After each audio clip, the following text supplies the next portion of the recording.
오늘은 여러분들과 공매 초보자가 흔하게 하는 임차인 권리 분석 그 두 번째 시간 같이 공부해 보도록 하겠습니다. 먼저 첫 번째 유형은 선순위 권리 신고 안 한 임차인이 있는 사례입니다. 압류재산 공매 물건들 중에서 초보자가 가장 많이 실수하는 유형 중 하나인데요.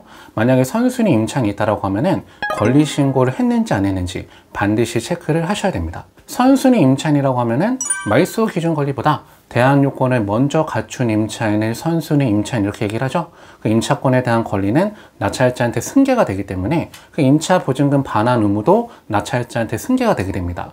그래서 이 임차인이 권리 신고했는지 안 했는지 확인하시는 게 중요한데요. 관련된 사례를 하나 보고 넘어가도록 하겠습니다. 소재지를 보면 서울특별시 강서구 화곡동에 다세대 빌라가 공매로 나왔던 사례입니다. 토지 면적은 약 9.2평, 건물 실평수는 18평 정도 되는 물건이 감정평가 금액 3억 2천만 원 정도에 나왔다가 2,800만 원에 낙찰이 되었던 사례입니다.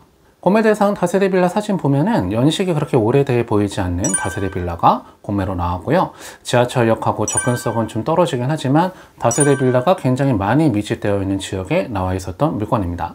압류재산, 공매재산 명세서를 같이 보면 첫 번째, 공매 공고일과 배분요구 종계일자를 확인하시는 게 중요하겠죠. 그 다음에 공매재산 이용 및 점유 현황을 파악하셔서 임차인이 거주하고 있는지 소유자가 거주하고 있는지를 확인하셔야 되는데, 본건 점유자는 구두 진술에 의해서 1억 9천만 원의 임차에서 거주 중인 것으로 조사되었다고 하는 내용이 표기가 되어 있죠.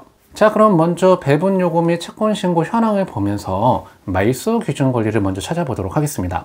압류 설정 등기일자를 확인해서 말소 기준 권리를 정해보면은 2020년 6월 23일 날 설정된 위임기관 국민건강보험공단의 압류 등기가 말소 기준 권리가 되는 사례고요. 그 권리보다 먼저 등기된 권리가 없었던 사례이기 때문에 등기부상 인수되는 권리는 없었던 물건이라고 하는 거죠. 그 다음에 파악해야 되는 게 바로 임차인의 권리 분석을 하셔야 되는데요. 먼저 임차인에 대한 권리 분석을 하려면 전입신고일자를 확인해야 되겠죠. 조사되어 있는 임차인이 있었던 사례인데요. 그 전입신고일자를 확인해 보니 2018년 1월 22일 날 전입신고를 했네요. 그러면 이 임차인이 대항력을 취득하게 되는 그 시점은 2018년 1월 23일 오전 0시 이렇게 되겠죠. 대항력이 있는 임차인이죠. 그 다음에 추가적으로 확인해 봤더니 이 임차인 확정일자를 받지 않았네요. 확정일자란에 미상으로 되어 있다고 하는 거는 확정일자를 받지 않았다라고 하는 내용입니다. 그 다음에 이 임차인이 배분 요구를 했는지 안 했는지 살펴봤더니 배분 요구 없음 이렇게 나와 있죠. 즉 권리 신고를 하지 않은 임차인이 점유하고 있었던 물건이라고 하는 거죠. 만약에 이 임차인이 진정 임차인이 맞다라고 하면은 선순위 임차인이고 임차 보증금이 1억 9천만 원이 맞다라고 하면은 해당 사례는 이 1억 9천만 원에 대한 보증금이 전액 낙찰자한테 인수가 되는 사례죠. 그래서 해당 사례처럼 선순위 임차인이 있는 사례인데 권리 신고를 안 한 임차인이 있다고 하면은 그 임차 보증금에 대한 반환 의무도 낙찰자한테 승계가 되기 때문에 반드시 확인하고 입찰에 참가를 하셔야 되겠습니다. 그 다음에 두 번째 유형은 전입신고는 빨리 했는데 확정일자를 늦게 받은 유형이 있습니다. 이 유형도 굉장히 많이 실수를 하시는 유형인데요. 통상적으로는 전입신고하는 날 확정일자를 같이 받지 않습니까? 그런데 그 확정일자를 전입신고하고 난 다음에 한참 늦게 받는 사례가 공매로 나올 수가 있습니다. 이런 경우에는 대항력은 있지만 배분 순위가 뒤로 미뤄져서 매수인의 임차 보증금을 인수해야 되는 상황이 발생할 수가 있기 때문에 반드시 확인하고 입찰에 참가를 하셔야 됩니다. 관련된 사례를 같이 보면 서울특별시 강서구 둔촌동에 다세대 빌라가 공매로 나왔었던 사례입니다. 토지 면적은 5.7평, 건물 실평수는 11평 정도 되던 물건이 감정평가 금액 2억 1,700만 원에 나왔다가 2,700만 원 정도에 낙찰이 됐었던 사례입니다. 공매 대상 다세대의 외관 사진을 보면은 비교적 최근에 지어진 다세대 빌라로 보이고요. 무엇보다 이 다세대 빌라는 위치가 좋았었던 물건인데 서울의 지하철 9호선 증미역 역세권으로 들어가던 다세대 빌라 물건입니다. 서울의 지하철 9호선 라인을 황금 노선이다 이렇게 부릅니다. 일자리가 많은 여의도와 강남으로 갈 수가 있는 지하철이기 때문에 위치 요건은 괜찮다 이렇게 볼 수가 있는데요. 공매재산 명세서를 같이 확인해 보니 방금 전 사례처럼 1억 9천만 원의 임차에서 거주 중인 임차인이 있는 사례로 조사가 된 사례죠. 이 다세대 빌라의 권리 분석을 같이 해보면은 먼저 배분 요구 및 채권 신고 현황에 압류 설정 등기일자를 확인해서 말소 기준 권리를 찾아야 되겠죠. 해당 사례에서 말소 기준 권리가 되는 건 2020년 3월 24일 날 설정된 강서구청의 압류 등기가 말소 기준 권리가 되는 사례죠. 그 권리보다 먼저 들어온 권리는 없기 때문에 등기부상 인수되는 권리는 없었던 물건이고요. 그 다음에 임차인의 권리 분석을 하셔야 되는데, 임차인의 권리 분석하실 때는 먼저 전입신고일자를 보셔야 되겠죠? 전입신고일자를 확인해 보니 2017년 6월 2일 날 전입신고를 한 임차인이네요. 그러면은 대항력을 취득하게 되는 시점은 2017년 6월 3일 오전 0시 이렇게 되다 보니 말소 기준 권리보다 대항력 취득하는 시점이 빠르죠? 그래서 이 임차인은 대항력 있는 임차인인데 뭐가 문제나? 보통은 전입신고 하는 날 확정일자를 같이 받는다던가 전입신고 하기 전에 확정일자를 먼저 받아놓는 경우가 많은데, 이 사례는 확정일자를 늦게 받았죠? 얼마나 늦게 받았냐면 2019년 5월 15일 날 확정일자를 받았습니다. 거의 2년 후에 확정일자를 받았죠. 이런 사례가 여러분들이 가장 조심하셔야 되는 유형인데요. 전입신고일자는 빨라서 대항력은 있지만 확정일자를 늦게 받아서 배분 순위가 뒤로 밀리는 사례죠. 이런 사례는 여러분들이 배분 계산을 잘 하셔서 이 차를 참고를 하셔야 됩니다. 이 선순위 임차인이 보증금을 전부 배분받지 못한다라고 하면은 그 보증금 반환 의무는 낙찰자한테 있기 때문에 그런 거죠. 그러면 해당 사례의 배분 순위를 결정해 보면은 임차인이 전입신고를 2017년 6월 2일 날 했고, 그다음 확정일자를 2019년 5월 15일 날 받았기 때문에 이 임차인이 우선 변제권의 효력 발생하는 시점은 2019년 5월 15일 이렇게 되는 겁니다. 그런데 등기일자만 따져보게 되면은 임차인이 우선 변제권 생기는 날짜가 등기되어 있는 일자들보다는 빠르죠. 그러다 보니 임차인이 먼저 배분 받아간다 이렇게 착각하실 수도 있지만, 조세채권이 배분받는 순위는 압류 등기가 됐던 날짜를 기준으로 하는 게 아니라 그 조세채권의 법정기일이 그 배분 순위를 결정하게 된다 이렇게 공부했죠. 그렇기 때문에 조세채권의 법정기일을 확인해야 되는데요.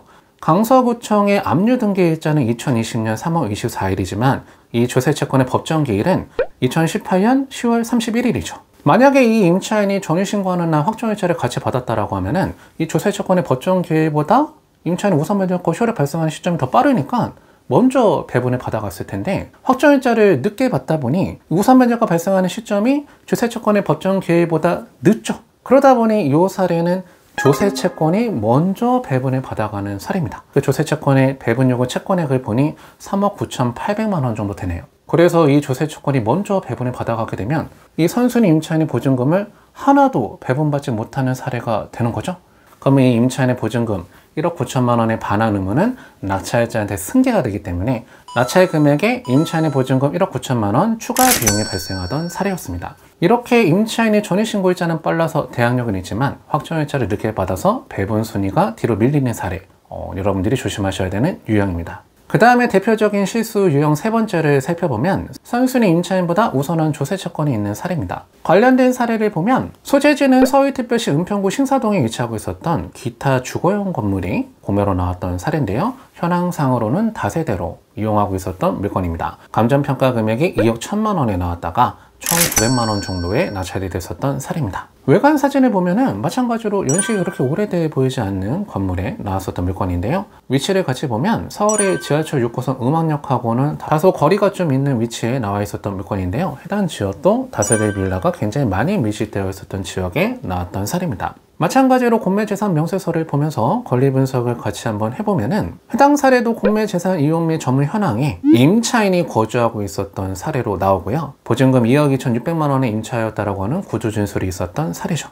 해당 사례도 마찬가지로 권리 분석을 해보면 배분 요구 및 채권 신고 현황에서 먼저 말소 기준 권리부터 찾아보도록 하겠습니다. 말소 기준 권리가 되는 건 바로 2021년 3월 11일 날 설정된 위임기간 북대구 세무서의 압류 설정 등기가 말소 기준 권리가 되는 사례죠. 그 권리보다 먼저 등기된 권리는 없기 때문에 등기부상 인수되는 권리는 없었던 사례입니다.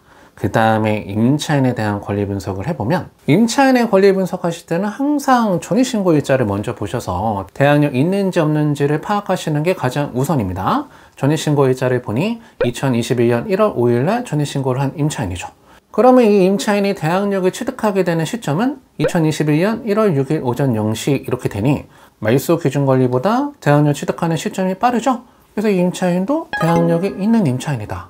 그런데 이번에는 확정일자를 전입신고보다 먼저 받았네요. 2020년 12월 15일 날 확정일자를 받았습니다. 그러면 이 임차인이 우선 변제권을 취득하게 되는 그 시점은 언제가 되는 거냐? 아무리 확정일자를 먼저 받았다고 하더라도 대항력권을 갖추지 못했다라고 하면은 우선 변제권의 효력은 발생하지 않습니다. 그렇기 때문에 이 임차인이 우선 변제권을 취득하게 되는 그 시점은 아까 전에 대항력을 취득하는 2022년 1월 6일 날 우선 변제권도 같이 발생하게 되는 거죠. 그 임차인의 임차보증금은 2억 2,600만 원이고요.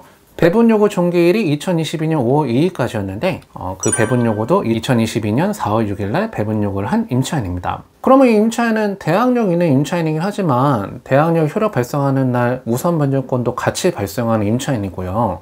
배분요구 종기일 이내에 배분요구까지 했으니까 이 임차인이 낙찰된 대금에서 가장 먼저 배분을 받아갈 수만 있다라고 하면은 낙찰받은 사람이 보증금을 대신 반환하는 일이 없을 수가 있을 것 같은데, 여기서 중요한 게 바로 뭐냐면은 조세채권의 법정 기일을 확인하는 게 굉장히 중요하다. 만약에 이 임차인이 우선 변제권 발생하는 그 시점보다 법정 기일이 우선한 조세채권이 있다라고 하면은 그 조세채권이 먼저 배분을 받아가게 되는 거죠. 그 내용을 살펴보니 임차인보다 법정 기일이 우선한 조세채권이 있는데요. 그 중에서 날짜가 제일 빠르고 금액이 가장 큰 조세채권을 보면은 미행기간 북대구 세무서의 조세채권이 압류 등기 설정일자는 2021년 3월 11일이지만 이 조세채권의 법정 기일은 2009년 10월 1일이죠. 임차인의 우선 변제권 효력 발생 시점보다 조세채권의 법정 기일이 더 먼저인데 그 배분 요구 채권액을 봤더니 5억 5,900만 원이나 되네요. 임차인보다 먼저 배분을 받아가는 조세채권이 금액이 상당히 컸던 사례죠. 그러면 해당 사례는 1,900만 원을 낮춰야됐다고 하더라도 북대구 세무서의 조세채권이 임차인보다 먼저 배분을 받아가게 되고요. 그러면 임차인한테 배분되는 금액은 하나도 없는 사례가 되는 거죠. 그런데 이 임차인은 대항력이 있는 임차인이잖아요. 그러면 임차인에 대한 권리가 낙찰받는 사람한테 승계가 된다. 그러면 이 선순위 임차인의 2억 2,600만 원의 보증금 반환 의무는 낙찰자한테 승계가 되기 때문에 낙찰됐던 대금의 선순위 임차 보증금 2억 2,600만 원 추가 인수 금액이 발생하는 사례였습니다. 이런 식으로 여러분들이 선순위 임차인이 있는 사례는 권리 신고를 했어도 이 임차인보다 법정 기일이 우선한 조세채권이 있으면은 그 조세채권이 먼저 배분 받아간다고 하는 거, 실무에서 가장 많이 실수하는 유형이거든요. 반드시 기억해 주시면 좋겠습니다. 자, 오늘 여러분들하고 공매 초보자가 흔히 하는 임차인의 권리 분석 그 두 번째 파트를 같이 배워봤습니다. 공매 물건 이찰할 때 임차인에 대한 권리 분석을 실수하는 일들이 굉장히 많이 일어나는데요. 이번 영상을 통해서 안전한 공매 이찰이 되셨으면 좋겠습니다. 오늘 시간은 여기까지 해서 마무리하도록 하고요. 다음 영상에서 또 만나뵙도록 하겠습니다. 감사합니다.